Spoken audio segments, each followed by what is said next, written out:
Offs in downtown Cedar Rapids, by Westdale Mall, and by Vigortone, the part of the ration that makes the ration. Hello, everybody. Those of you who saw us yesterday know that we are enjoying the company of people with a lot on their minds.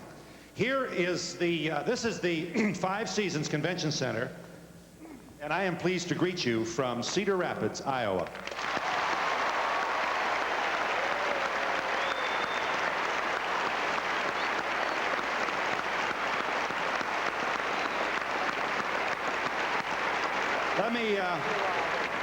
Let me say, reading from right to left, David, Bryce Niedig is here. Mr. Niedig is president. We don't let imaginary lines get in our way out here, I might say. He's a good guy, even though he's not from Iowa. He's president of the Nebraska's Farm Bureau and served on the Farm Bureau Credit Task Force. He's in the company of Jim Nichols, Commissioner of Agriculture for the state of Minnesota, and yes, he's a real live farmer. And you recognize your Democratic senator from your state, Senator Tom Harkin. Okay.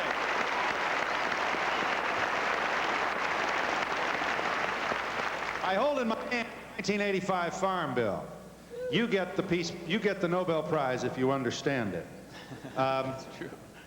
I don't want to say, Senator, fix this. Come on. We got to fix this. Now, I know you care very much. The people of Iowa don't do anybody any favors. They sent you to the Senate because they thought, you know, you could take a swing at it maybe better than anybody else who wanted the job at that moment. What do you want to say about this agony? Well, first of all, this bill was called the Food Security Act. It was misnamed. It ought to be called the Cheap Food and Family Farm Reduction Act of 1985.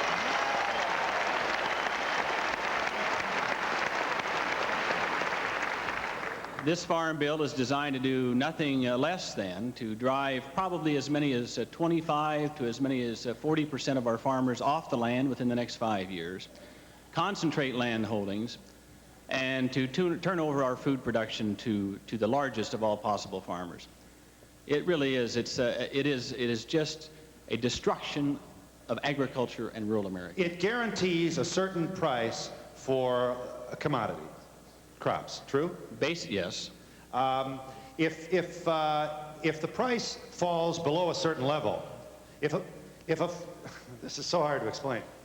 There's a 50,000 max guarantee to one farmer per maximum, yes, unless it drops low enough, and then the lid goes off. Exactly. So that the government then could, in effect, we are once again in a situation where the largest farmers may benefit the most from public largesse. Oh, without a doubt. We have a system. We put into the law several years ago. Excuse me, but you're saying that the 1985 Farm Bill subsidizes the big guys, agribusiness. More so than the average family farmer, that's right. Absolutely. We put into the law several years ago a $50,000 payment limitation, that no farmer could get over $50,000 in deficiency payments. That again holds true in this farm bill, except unless the Secretary of Agriculture drops the loan rate for feed grains and wheat below a certain level, which he's already done, and then the $50,000 limitation doesn't apply any longer. So now you will see once again this year, the larger the farmer, the more government payments going out to that farmer. You wanted a system whereby loans would be granted to farmers to get them through harvest when prices might not be max, allowing them to survive until the prices are at a fairer level. Is that so? That's true. At no cost to the taxpayer, you're saying? No cost to the taxpayer. Exactly. Yeah, and that legislation was defeated. Now, if you're so smart, how come those other guys in the Senate defeated it? Well, let me point it out this way. The bill that I introduced, the Family Farm Reform Act of last year, was not something that I drafted or that was drafted in Congress. It came out of countless farm meetings all over this country. That's where it was developed. Now, let me just say this. When I first introduced the bill, I was told I wouldn't get 10 votes. We got 36 votes in the Senate. That's our first step. We're going to come back again and again and again on that. What did the naysayers say? Why vote against something like that?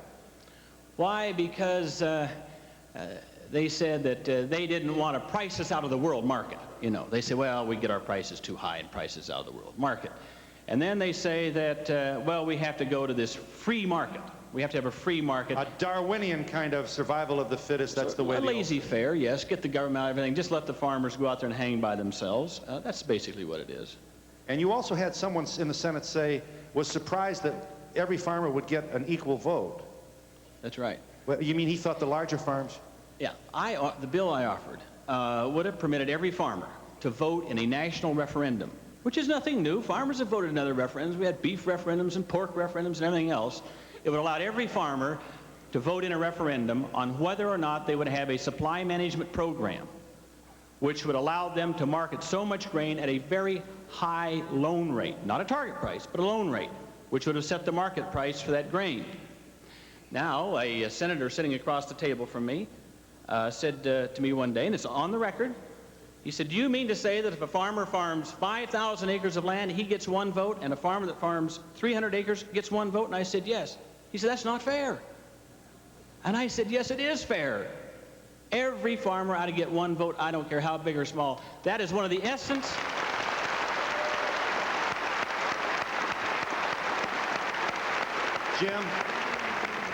Jim, let me give you a chance to open this thing.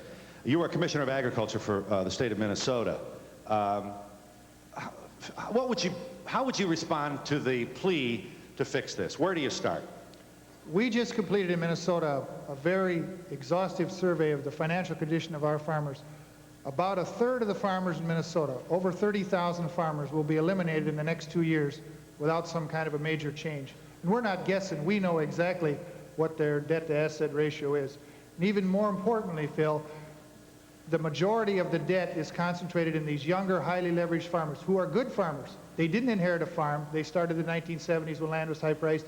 And if you eliminate those farmers, you're going to have to liquidate at least $3 billion to $6 billion of farm debt in Minnesota, and you're going to take down, I wouldn't know how many banks.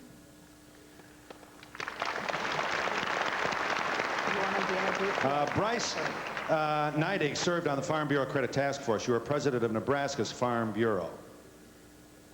Are you here to say what's wrong with good old the good old marketplace and let hands off Adam Smith, Milton Friedman, Ronald Reagan, all that? I'm also a working farmer, and as just a point of information, I have not and will not this year participate in a federal farm program.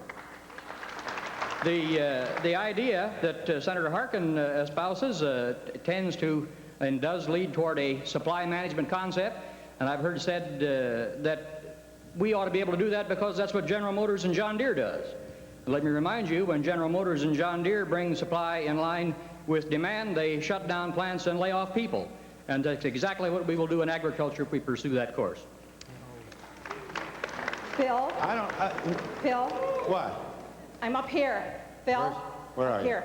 We hear so much today about the horrendous amount of national debt we have. Then we hear so much about how much money we send to these third world countries for relief. Yes. Then we hear about how much surplus we have sitting in these warehouses all over the United States. Why can't we take two problems and alleviate them, spend down our national deficit with something besides the money we don't have? What's that? Send the food over to these third world countries. That's what they need. They don't need our money. They're hungry. Well,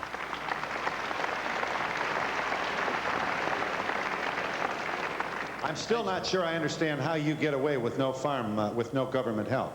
I didn't say no government help. I said this supply management concept is what I'm, because the only way supply management works is total supply management. I've heard said all we need is price. I say there is more to it, that what we need is profit. I remember when corn was $1 a bushel and it said if we can just get 2, I'll have it made. When I got to 2, if we get more, I'd have it made. We reached many of those objectives in the past and we didn't have it made. What we need is profit, not just price. but You don't. see, Yes. see, his problem is that he's talking about profit, and that's true. What my bill did, it did not give farmers any checks at all. There were no government payments under my bill. But you see, the General Motors concept holds. When General Motors decides, they decide they're not going to run their plants 24 hours a day, 7 days a week, 365 days a year. They're not going to produce twice as many cars. They try to keep supply in balance with demand so they can keep their people working, so they can keep their plants going, and that they don't have this oversupply that drives them out of business. That's what our approach attempted to do. And you see, you take an individual farmer out there, If they say there's too much production and they cut back a little bit, that's like spitting in the ocean. That doesn't mean anything. There is only one entity large enough, capable enough of bringing all of these individual farmers together in a cooperative sort of a manner to control the amount of production they have, and that's the federal government. Bill? If there's too much supply, why don't we work on demand and start creating export markets and possibly spend government money by subsidizing those exports and an export push? Doesn't the high dollar make it difficult for you to do that? The high dollar makes that difficult, and that's because of the deficits and the high interest rates. What gave you the deficit? Well, spending on arms and other programs such as that. So, Senator Harkin? The thing that I don't... incidentally, those of you who watched this yesterday know that we took a poll here, which was simple enough. This will just take a moment to share this with you. All we said was, who would you like to be president in 1988? We gave you no option. Archie Bunker got a vote. Big Bird got one, so did Mickey Mouse. Better than the present one, you say.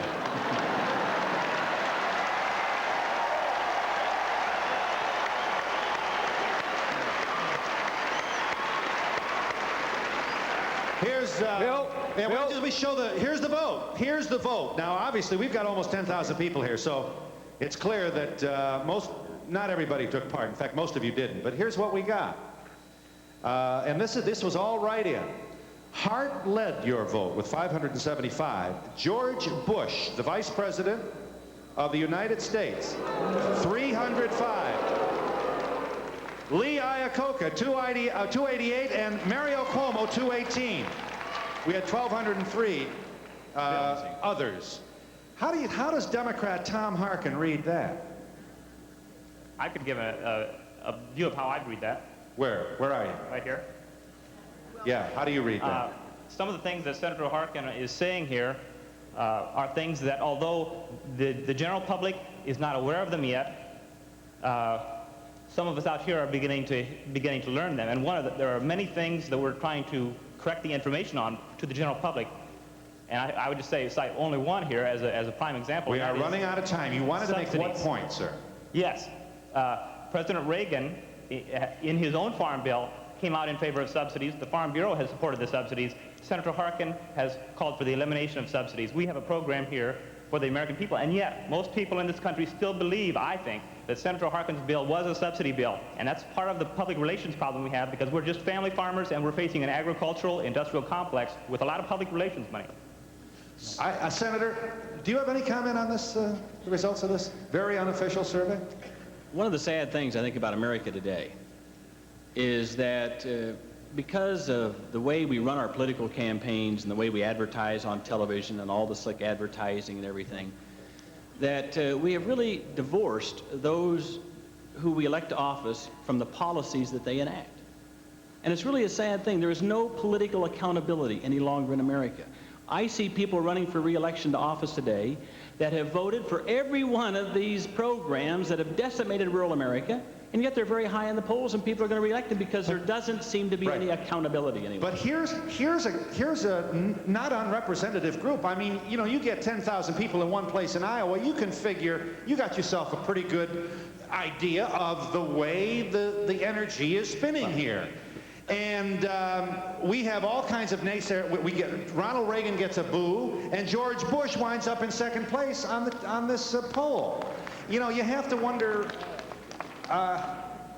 This gentleman is suggesting that maybe the people aren't sure what they're voting for. It's not. It gives me no joy to make that point. Hey, listen, I'm outnumbered here. Herbert Hoover got over 20 million votes when he ran too. I mean, so people will continue to do that. But let me point out, he only got one shot at it. Let me point out one thing, though. Gary Hart got the most, and he supported the bill that we introduced on the family farm reform.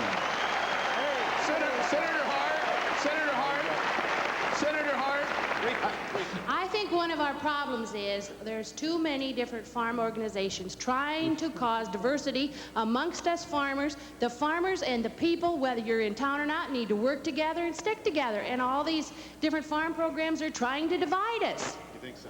I think we need to all stick together and all work for the same thing. Phil, over in Section 5. Yes, yeah, okay, go ahead. Make your point. Question. I'm a farmer and also doing some financial consulting. I am trying to work with farmers to get operating money for the 86 crop. We have no idea what the 86 program is going to be. Every week it changes. The Graham-Rudman, we're not sure what's going to happen. It looks like there's going to be a lot of people that are going to go to the field, if they're lucky, without knowing what the program is. What can we do? It's very frustrating. Phil? Let me in here a minute. Go ahead. Over here. Behind you. Phil? Yeah, I just want to make a comment. When industry cuts back on unemployment and food stamps, they take over. And when the farmer quits farming, they're still going to farm, and somebody is, and we have the overproduction. That's my comment. Yeah. Phil? You remember this fellow over here? Hang on a moment. Why haven't we seen the leaders of the major farm organizations sit down for a summit? One of the things going on in the Midwest is tremendous infighting at the grassroots level and amongst leadership, so that Dean Kleckner gets elected head of the Farm Bureau. Dixon Terry renounces him. Kleckner then, in response to Dixon Terry's comment, calls all people from Farm Iowa Unity Coalition radicals. Somebody needs to call for a summit amongst farm leaders. We are in Cedar Rapids, Iowa, and we'll be back in just a moment.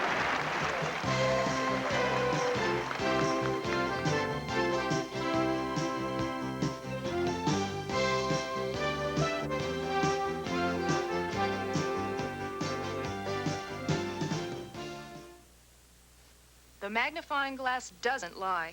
This woman just cleaned her face with soap and water. Look at the makeup and dirt it left. I recommend Pond's Cold Cream. It lifts off the dirt and makeup that soap leaves behind. See? No soap can do what Pond's does beautifully. Outdoor cold, indoor heat make winter hands dry as a dead leaf. But Vaseline Intensive Care Lotion has healing strength to smooth away roughness and help give new life to dry hands. Log Cabin Light is lickety thick. It's got 1/3 less sugar in every lickety lick. Log Cabin Light pours on thicker than the other leading brands. It's lickety thick. Jeepers, creepers, how'd you make those pies? Easy with Jell-O pudding. Look for our delicious double chocolate pie recipe in this month's magazines. Jeepers, creepers, Jell-O pudding pies. Come on downtown. People from all over eastern Iowa come to Smolikoff's 3 Acres of Magic for home furnishings and gifts. They know that at Smolikoff's they'll find the biggest selection in Iowa of top quality merchandise, competitive prices, a relaxed shopping and browsing atmosphere, helpful salespeople, affordable budget terms, free delivery, and follow-up service. Smolikoff's 3 Acres of Magic for you and your home. There's more downtown. Downtown Cedar Rapids. As you know, Mama's very upset. She locked herself in her bedroom. Her special Italian turnover? Pizza Hut's now got one for lunch, too. Calizza, they call it. No, Mama, I didn't give him the recipe. It's got 5 delicious cheeses, a tomato sauce, even a light crust, just like Mama's. And it's served in 5 minutes, guaranteed. I swear, Mama, I didn't. Calizza Italian turnover at Pizza Hut. She's never coming out.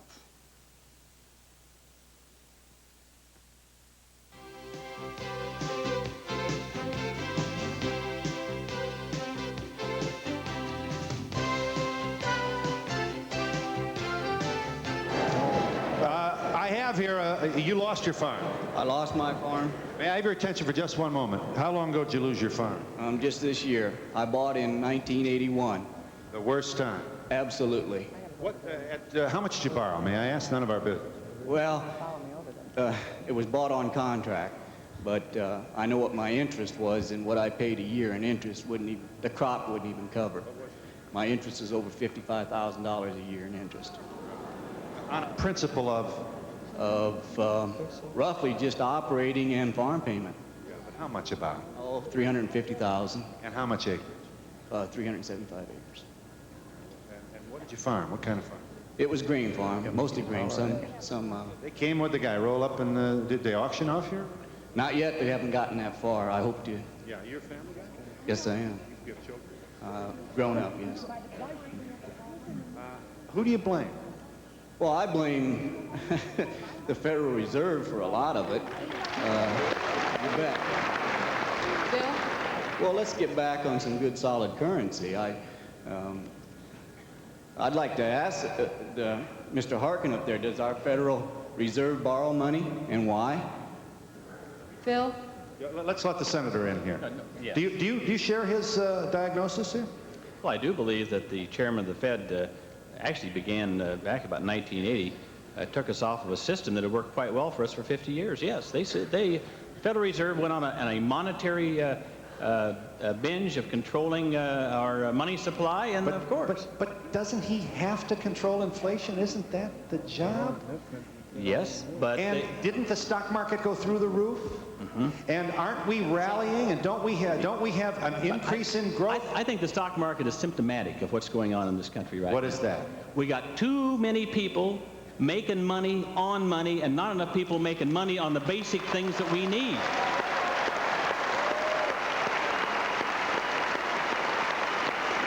Yes, ma'am. Right over there. Yes, ma'am. I am not a farmer, but I am a consumer, and I'm also a taxpayer, and I would much rather subsidize the family farmer of today, who are the salt of the earth and the fiber of America, than help support the corporate farmer 10 years down the road.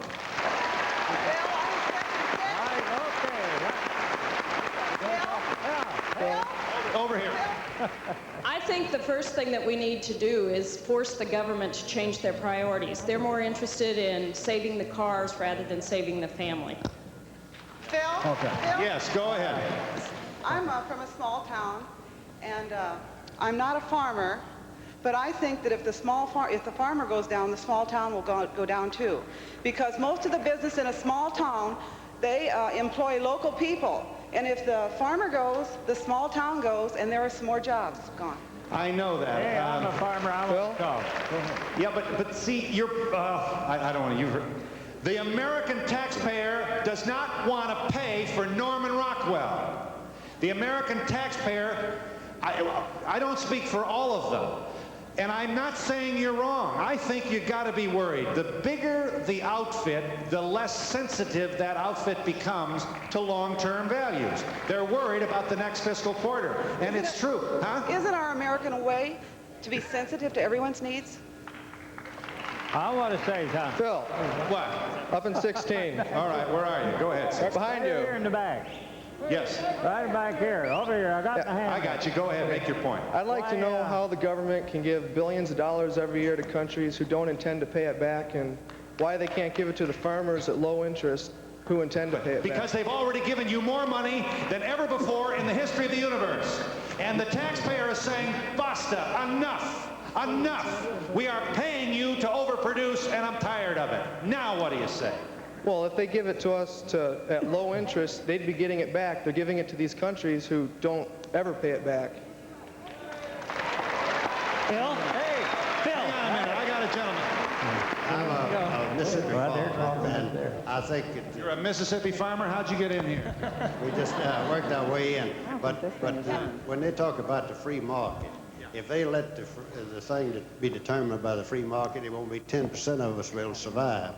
I think that the government should stand behind us, and because of the simple reason is that if you don't make the farmer go, these middlemen that you keep talking about, they're going to go, and it'll be just like it was in the last depression. The farmer went first, and then the middleman went, and it took us years and years to overcome it. Senator, you agree? I want to say I agree with this. Hang on just one second. This guy made a great point. You know, people who talk about that free market out there in agriculture are living back in the 1920s. There is no free market out there in agriculture. Let me, Phil, just permit me this one thing. We are the only country in the world, the only one, that sells our grain abroad through the private grain companies. Every other country uses a government grain board. And I don't mean just the socialist countries, I mean the capitalist countries too. Now, if every other country's doing it and we're not, we better be asking ourselves a pretty serious question. What does the president of the Nebraska Farm Bureau say to that? Government doesn't own grain, farmers own grain, and I don't think the government should be involved in selling our product. Phil? What section are we? Phil, I've got a point. All right, go ahead. Phil, I had a sale last June, and there you are. Yes, sir. After the sale, we're not like the people in town who get unemployment. We have nothing, zippo, zero. And we're proud people, but when you have to stand in a free food line to feed your 4 kids, Yeah. it's pretty devastating, and you really take a dive. Yes, you And now the Lynn County Mental Health Center told me that, you know, the prices have been cut, the budgets are cut. Now at a time when the people need the most support mentally. The social program is gone. Well, no, it's just they're trying to handle so many people right now. I understand. And yet their budgets are cut. And you would fix this how, sir? Well, by golly, we got a lot of stress out there, not only with the people that are on the farm, but after you leave the farm. Yeah. And, yeah. Hey, I want to say something up here. Bill. Hang on. Go ahead. Go ahead. Back here. Behind you. Right back here. Go ahead. You remember this fellow over here that just got through saying that his taxes for his grandchildren to inherit the farm was more than he gave for the land? The inheritance tax. Yeah. At the end of yesterday's program, let me make that point. This gentleman's lost a daughter to whom he had given his farm. Yeah. On the occasion of her death, her inheritance, the inheritance taxes generated by that death were greater than the cost of the farm itself. Yeah. Several years previous. And you wanted to say what? How many attorneys, bankers, lawyers, and Harkin, people like him, have you seen their probate and their will anywhere like they will a farmer? They have to die first. We die and then they just tear it all to pieces. You don't see these other guys' wills being tore all to pieces. I've never seen one. I get it. You said not much time. Bill? Thank you. I have two questions that I'd like to ask. The first question, our government is involved in our grain sales overseas, and the question is, why do we have a 20% tariff on soybean products moving out of this country if our government is trying to help us? That's not free enterprise. The other question I have, sir, is any time that we've tried to restrict wheat sales or anything to the Russians, and those appear to be the ones that we're afraid of, Canada or all the other countries of the world have jumped in. So if we restrict our production, how are you going to limit the Canadians from bringing in pork, Mexicans? First of all, there's no tariff on soybeans. You're just talking about the overvalued dollar. What is it? He's just talking about there's no tariff on soybeans leaving this country. You're just talking about the overvalued dollar. You were told what? We were told that there is a 20% tariff on products leaving this country. That's not so. That's because of the overvalued dollar. It's not a tariff. We don't have a tariff. But he wants to know if farmers are disciplined enough to reduce their output, what's going to prevent foreign operators won't imports increase to fill the gap provided for by the farmer who's trying to make this manageable. Okay, for two things. First of all, no one wants the government to own the grain. That's just a red herring that my friend here from the Farm Bureau threw up. I'm not talking about the government owning any grain at all. Red herring. But on this point right here, what we have put ourselves in the position of doing is driving down all world prices right now. We supply most of the grain in the world marketplace. It is a fact, Phil, that if the price of our corn, let's say, is $2 a bushel, the Argentinian corn is going to be $1.95. If our corn is $3.50 a bushel, the Argentinian corn will be $3.45 a bushel. They'll always be right under us. Because of a government board that's handling the export. Exactly. You've got to understand, and I hope the American viewers So we're understand struggling to be Adam Smith, laissez-faire capitalists, and the others are watching us and coming in at a lesser bid. They're taking us for a ride on this thing. Look, if the Soviet Union, if the Soviet Union needs 10 million tons of corn, and they can buy it in the United States for $2 a bushel, and the Argentinians got some corn down there, they have a grain board. The grain board goes to the Soviet Union and says, hey, we'll give it to you for $1.95. And they say, okay, we'll buy your corn, and if we need more, then we'll go to the United States. Now, let me ask you this. If the United States corn was $3.50 a bushel, would the Argentinians sell it for $1.95? No, they'd sell it for $2.45 a bushel, but they'd always be right under us. $3.45. Or $3.45. $3.45. They'd be right under us all the time. Phil. I'll give you a chance. We'll be back in just a minute. Yeah, I figured that.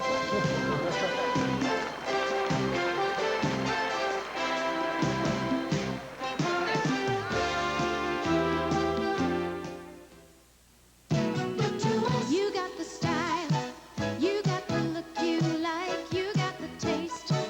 You know when things are right, you know when there's something more is worth looking for. Look to us, we're still more. Cedar Rapids, look to us, we're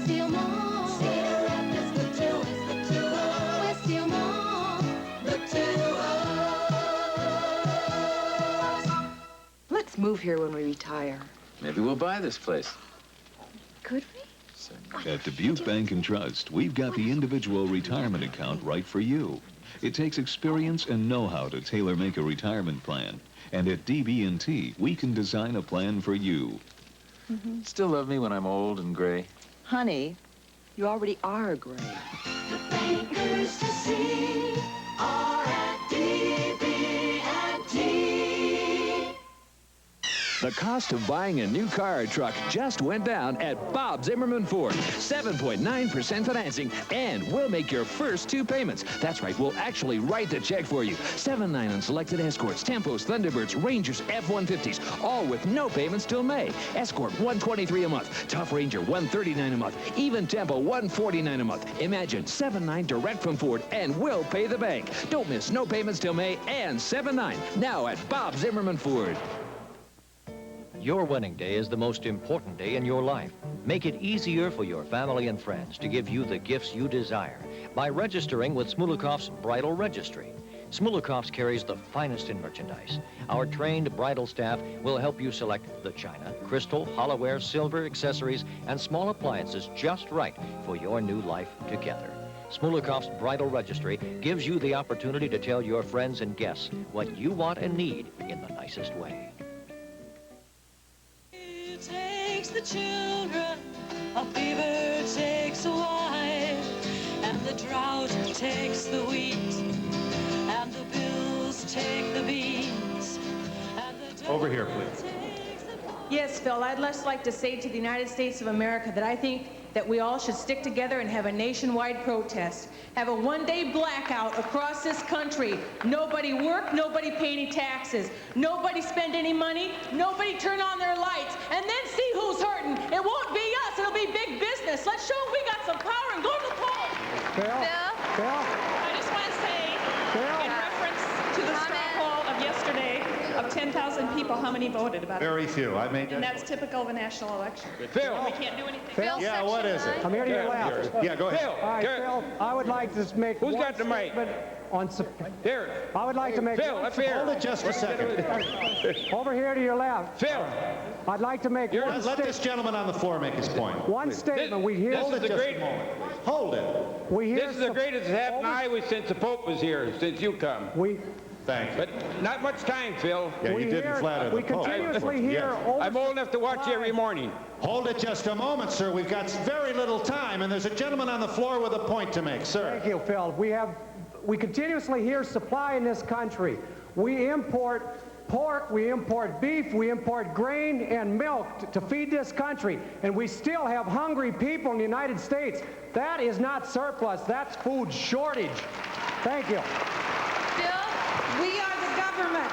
How many of you went to your caucus last night? That's the grassroots of America. Very few. I read about it in the paper. Nobody came. Yes, we're the heart of America. Iowa is. We got to get to the bottom of it ourselves. Yes, ma'am. Briefly. In Winterset, just before the last presidential election, there were businesses that had been out of business. Storefronts were covered up when Reagan came to visit the weekend before the election, as if that town was thriving. It's not. They brought new implements in. They might as well have been tanks. And if people out there in the Midwest and East and West Coast don't believe that military spending has anything to do with farm crisis, and people in Dubuque and in Cedar Rapids and Des Moines and Winterset and Earlham not having any food to eat, they're wrong. Yeah, Senator, let me ask the senator. Senator, I sense a very reluctance on the part of the farm community to appear to be agreeing with all those left-wing peacenik people out there who want less government spending on the military. I don't have to tell you how important it is to be strong on defense. That's what we call it, whatever that means. You know, Senator Leahy apparently voted against the B-1 bomber. Such a sin. He almost got beat in Vermont for that single reason. I sense it here too. We really have a difficult time letting go of this notion that if we don't keep building up this defense, Caspar Weinberger is playing to the crowd, including this one. Well, Phil, and it's that spending that's enhancing the agony of the farm community. I think people are beginning to wake up around America. And I think they are here in Iowa. I always wear this. I wear this little plowshare. That's what it is. You picked it that little bit ago. It's a plowshare, is what it is. And it was made from an old warplane, which they had melted down, and they made a plowshare, and they're selling it to raise money to help poor people. But what we're doing in this country is we're putting so much in the military. We're actually turning our plowshares into arms. Can you say that during the campaign? I say it all the time. Listen. Listen. I voted against the MX missile. I voted against Star Wars. I have voted against the B-1 bomber. In the next 5 years, under this budget, President Reagan wants to increase defense spending by 40% in 5 years, but he's going to decrease agricultural spending by 18% next year. And Phil, let me just wait one more. Go ahead. Next month, I want every person in America to understand this. Next month, President Reagan is going to come to the United States Senate, and he's going to ask for $100 million of your tax dollars to continue fighting that dirty little war in Central America. What we ought to do is not give him the money. If he wants to help Central America, come out here and take $100 million of our farm products and feed those people in Central America. Right.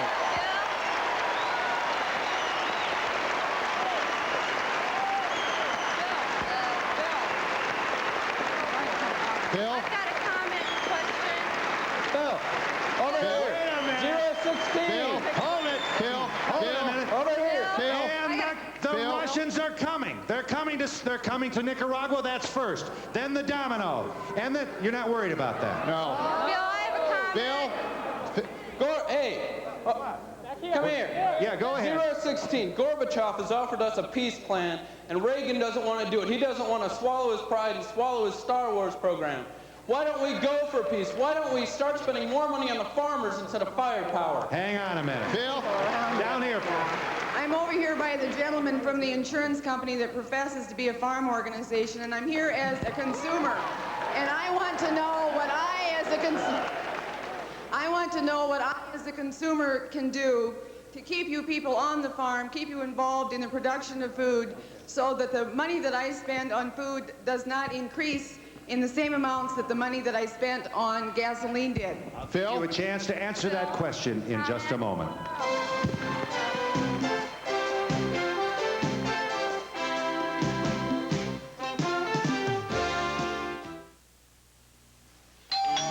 This is dedicated to the ones we love.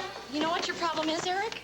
Alice? You're 43 years old, and you still eat cold pizza and donuts for breakfast. So that's it. All that sugar, all those preservatives. Hold it. Should I try Nutri-Grain? Delicious Nutri-Grain. Only the whole grain with no preservatives and no sugar added. Goodbye. Oh, wait. Does this mean you love me? Yes. Kellogg's Nutri-Grain cereal. Dedicated to the ones we love. At Smulikov's in downtown Cedar Rapids, we sell a great night's sleep. You want to wake up in the morning feeling great? Get yourself a waterbed. I've been sleeping on a waterbed for 9 years. What else can I tell you? After 500 miles in that rig, I'll tell you, my waterbed sure feels great. I can't imagine why everyone doesn't sleep on a waterbed. Find out for yourself just how great a good night's sleep can be. Come to Smulikov's Waterbed Gallery for the rest of your life. Look at Mama. She's beside herself. She found out I had Kalitsa for lunch at Pizza Hut. That wasn't so bad. Then she found out I loved it. That was bad. They make one with Italian sausage and green peppers, and another with 5 delicious cheeses, just like Mama does. And it's served in 5 minutes, guaranteed. Kalitsa Italian turnover at Pizza Hut. I can't believe Mama's going. Mama's nuts. Herbie says shop Menards now for top savings on the top names and tools. Menards has power tools by Skill, Hitachi, Black & Decker, and more on sale now. Here's another name you can trust. Menard brand tools are on sale too, like Menard tape measures on sale now starting at just $1.77. Plus, any tool that carries our name also carries our 2-year no-hassle limited warranty. Herbie says buy with confidence and save at Menards. Save big money at Menards. We know your floor has seen a lot of traffic over the years. Traffic that's taken a terrible toll on your once beautiful floor. That's why Jones Brothers Interiors is having a 20% off sale on Congolian Pavilion no-wax vinyl flooring with Chroma Bond for superior stain and wear resistance. Also on sale, Esteem Fashion Floor and Innovation by Congolium. So if your old floor has seen enough traffic, replace it with a new one from Congolium today. But you'd better step on it. This special offer ends soon.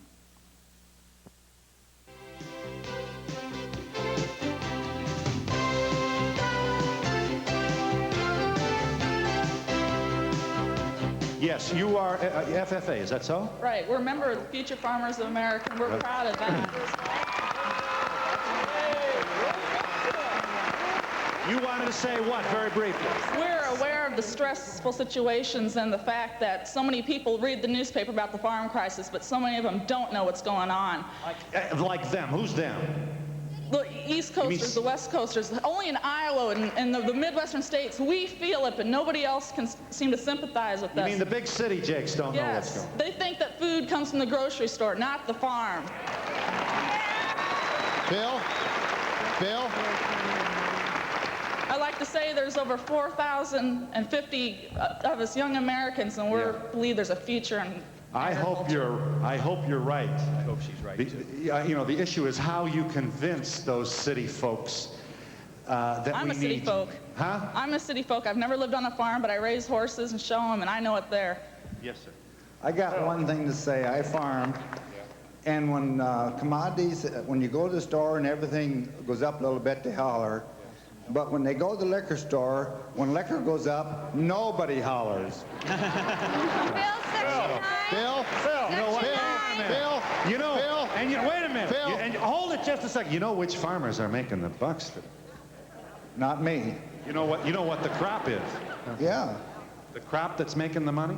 Probably barley. Or wheat. Marijuana.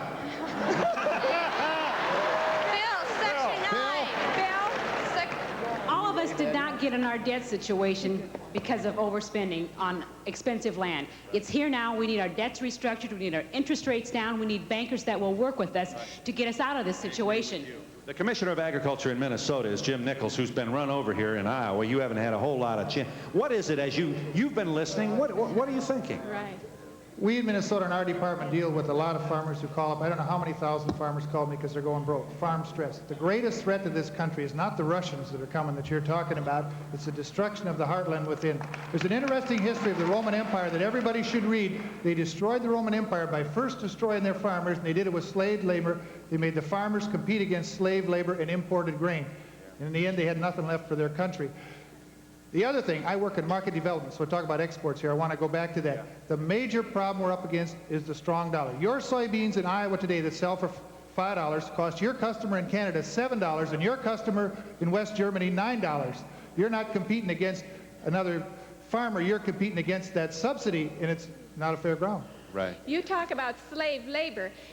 I Yes, wish ma'am. these people would follow a farmer around. How many people that live in town would get up at 5 in the morning and maybe get to bed the following morning at 12 or 1 because the Farm Bureau is saying you cannot survive on the farm anymore. You have to have an outside job. So you get up and you do those chores and you get to work. Hey, just a minute. Phil. What is it? Phil, what? I would like to know, we're in Iowa. I'm back here by the monitor, Phil, end zone. End zone, right here. There you go. How are you? Okay, pretty good. Since we're in Iowa and the national president of the Farm Bureau is from Iowa, where is he at?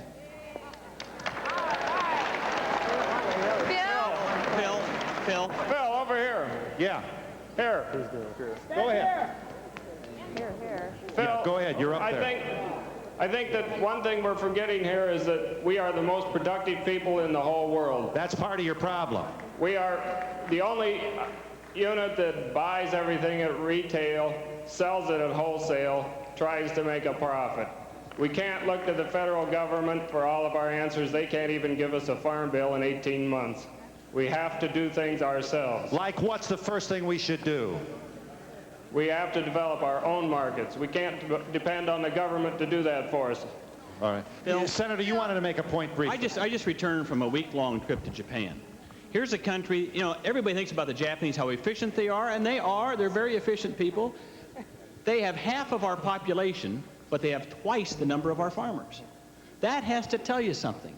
And they don't give their farmers any kind of government handouts at all. They get it all from the marketplace. That's what we tried to do in our bill last year. And let me tell the American consumer. They said it would increase. Obviously most of their business is export. Oh no. Oh no. We visited a farm in Japan. The farmer farmed 3 acres, mostly strawberries and little things like that, and he was making actually a better living than some of the factory workers in Japan, because they believe that their food shouldn't be overpriced, but it ought to be fairly priced with everything else that the consumers buy in Japan. Right. You wanted to make what point? I wanted to make this point. They said, well, we couldn't have our farm bill last year because it increased consumer prices too much. Here's a 1-pound loaf of wheat bread I bought yesterday in Washington, D.C. for 99 cents. The amount of wheat in that is 4.3 cents. My farm bill, if it had passed, would have increased farm income by 30%. It would have added 1 penny to that loaf of bread. It would have made it 1 penny more. That's all. And here's the corn flakes that the guy held up earlier. Washington, D.C. price is $1.79. There's 16 cents of corn. My bill would have added little less than 3 cents a box. We're not asking the consumers for much, just a fair price. That's all. One other point. Bill, When this loaf of bread sold 10 years ago, it sold for half as much money, and the farmer still got 4 cents. Today, it's $1 a loaf, and the farmer still only gets 4 cents. And we'll be back in just a moment. Bill, we're still upstairs.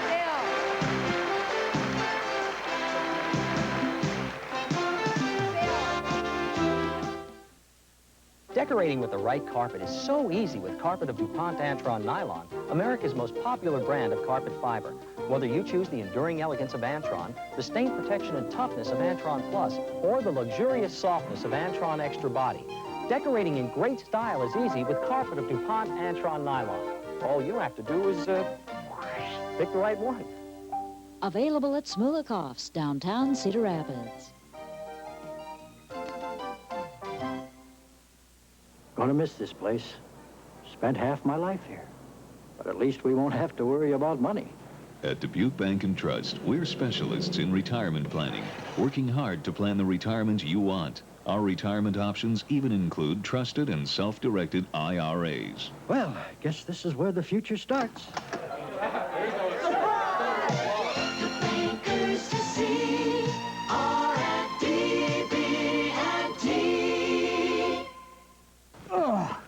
Hi again, Kerry J. Hahn, the Iowa Traveler here. Well, it's done. My week-long series, In the Shoes Up. Tune in and you'll see me packing turkey parts in Postville, taste testing oatmeal in Cedar Rapids, icing cakes in New Hampton, manning the toy tractor line in Dyersville, and flipping burgers at a Cedar Rapids school cafeteria. So join me tonight at 6 here on 2 Action News. Gotta clean up. Hi-ho, hi-ho.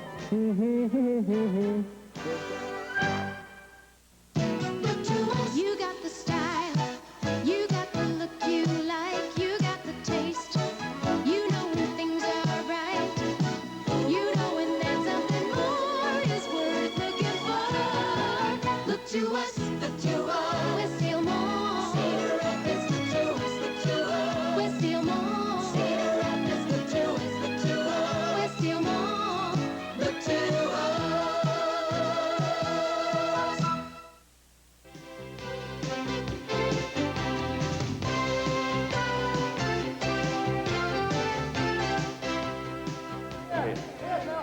Who was it that was speaking? I'll give you a chance. Go ahead, make your point, sir. I'd like to make a point in what the farmer's responsibility here. There has to be a distinction drawing between a price for our products and a profit. And I think the time has come when farmers have to act on their own behalf to determine But everybody is saying that, sir. We need more precise language than that. How should they act? They have to make their commodity groups more responsive to the needs, the farm organizations more responsive to the needs, the American Farm Bureau, I might add, that if we follow their course, God help us. Hey, Phil, just a minute. Phil, yeah, what? I'd just like to respond. 2 or 3 times now we've heard that remark about Farm Bureau. Asked where Dean Kleckner was. He had another appointment, couldn't be here. The implication being that I don't understand. I am a farmer. I lost a son to the ag economy. I understand very well what the situation is. We are involved. I am personally involved with a farm credit task force. Will be in Chicago at the end of this month. working with problems, as this lady earlier talked about, working how we can work out of this. We know where we're at. We know how we got here. We've got to go from where we are, and we are involved in that. And I resent being an insurance company. I am a farmer, and the policy is made only by farmers in this organization that is the largest. Mr. Donahue, please, Mr. Donahue. Over here.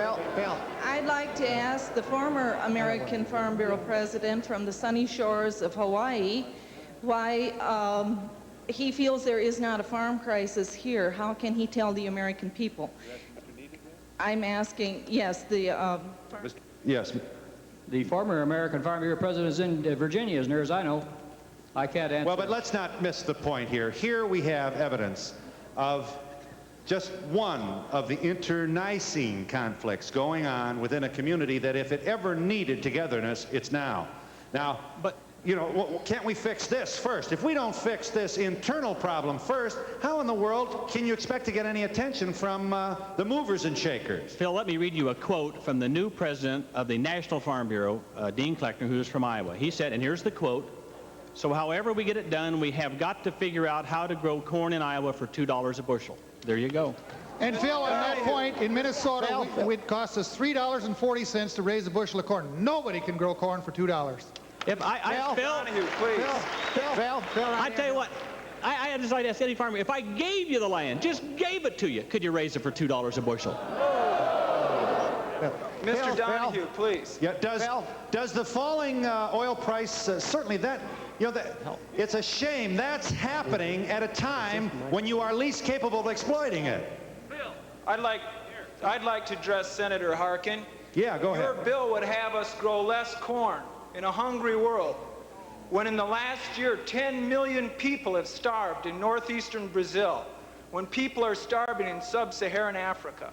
I'm a farmer. I'm proud of feeding people, and not growing crops is not what we're about. We need markets. We need to help develop those nations so they can buy our food.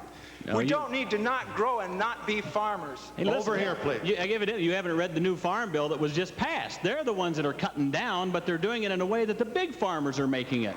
What I wanted to do was to have our consumers, and I say this forthrightly, I think our consumers ought to pay a little bit more for their food, but it ought not to go to the middleman. It ought to go directly to the farmer. And that's what my bill was designed to do. Over here, please. To me, this appears to be manipulated like a one-act play since Paul Volcker went on in October 1979 to stop inflation. If it could be done as simply as what he did it, then why didn't we do it in 1947, 1957, 1967? It's awfully easy to feel this way in central Iowa when you've had a sheriff pulling your door. So this is my opinion on it right now. Yes, sir. We had a sheriff's sale on a portion of our land. They've been chasing us for a year and a half, and we're back after them now. Excuse me. How do you fight that?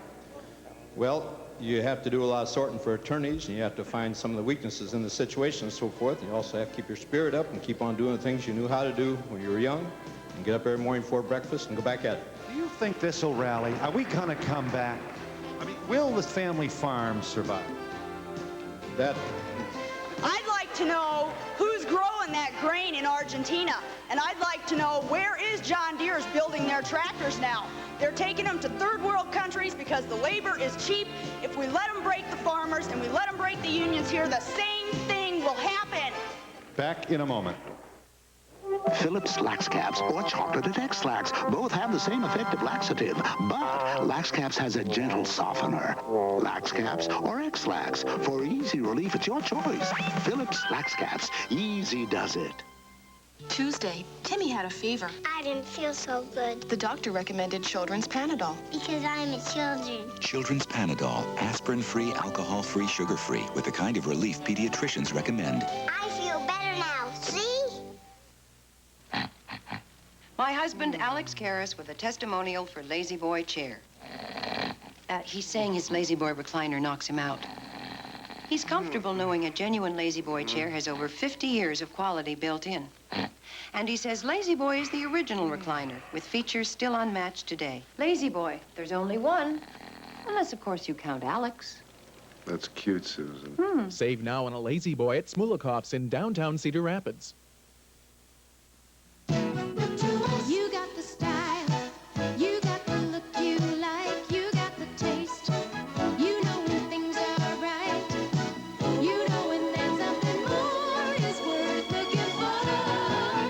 to us, the to us. We're still more. Cedar Rapids, the to us, the to us. We're still more. Cedar Rapids, the to us, the to us. We're still more. The to us. For top value in floor coverings, Herbie shops Menards. Right now, the savings really shine on no-wax vinyl. Dozens of patterns in stock are on sale now. Save on hundreds more by special order. Or choose Menards no-wax vinyl floor tiles. These self-adhesive tiles are easy to apply and have a long-lasting no-wax finish. On sale now for just 44 cents each. Herbie says, why pay more? Choose quality for less at Menards. Save big money at Menards. My mom is so upset. She found out that her special Italian turnover, Pizza Hut's now got one for lunch, too. Calizza, they call it. How they got the recipe, I don't know. Maybe my cousin Angelo gave it to him. It's got sausage and green peppers, a delicious tomato sauce, even a light crust, just like Mama's. And they serve it in 5 minutes guaranteed. Calizza Italian turnover at Pizza Hut. Mama, they might have a Calizza, but you still got me.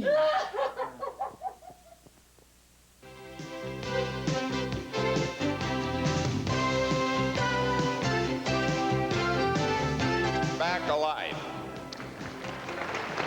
Well, I want to... Are we connected? Listen,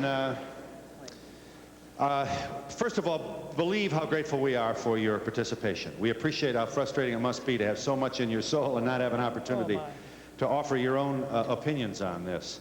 Thanks very much to Mike Bach of KGAN and all the crew there for making this work, to the Five Seasons Center here in Cedar Rapids, to Cole College and other volunteers who helped us with our survey. We never promised you we were going to solve this whole Services provided and promotional fees paid by the following. With a life expectancy of 16.5 years, this is the space vehicle that could transport you into the 21st century.